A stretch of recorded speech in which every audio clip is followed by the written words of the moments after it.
हिते असां हिकिड़ो चार्टर ऑफ डिमांड ठाहियो आहे जेको असां सिंध गवर्नमेंट खे पेश कंदासीं। असांजे इज़त जनाब सीनियर मेंबर साहब जे मार्फत उहो असां चार्टर ऑफ डिमांड कंदासीं जंहिंमें असांजा कुझु मुतालबात आहिनि उहे मञा वञनि। सब खां पहिरियां असांजो जेको मसइलो आहे त असांजो अपग्रेड जो मसइलो आहे जंहिंमें असांजा मोहतरम दोस्त आहिनि सिस्टर मुख्तियार करनि उन्हनि खे 16 ग्रेड ॾिनो वञे जीअं असां 16 खां 17 असांखे ग्रेड ॾिनो वञे।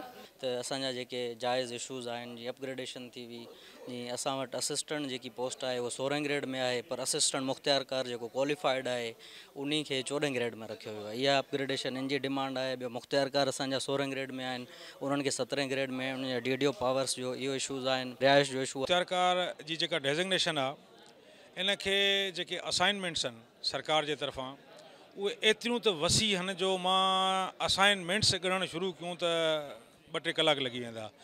ऐं जॾहिं सहूलियतुनि जी ॻाल्हि अचे थी त मतिलबु न हुजण जे बराबरि आहिनि।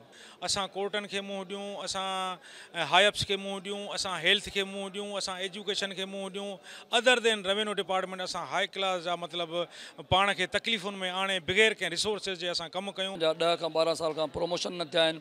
असां 10 खां 15 साल खां एज़ ए मुख्तियारकार तौरु कमु करियूं पिया ऐं जॾहिं त हिकिड़े प्राइमरी मास्टर खे बि 17-18 ग्रेड ॾिनो वियो आहे ऐं अञा ताईं असां 16 ग्रेड में कमु करियूं था। सरकार वटि जेकॾहिं सरकारी गाॾी बि न हुजे ऐं घर बि न हुजे उनखे को पेट्रोल बि न मिले TADA बि न मिले त उहे माण्हुनि जा जेके कम आहिनि उहे सवलाई सां कीअं करे सघंदो। हुकूमत सिंध खे अपील बि करियूं था त जेकॾहिं असांजा मुतालबात इहे पूरा न कया विया त असां ईंदड़ हफ़्ते खां कलम छॾ हड़ताल कंदासीं।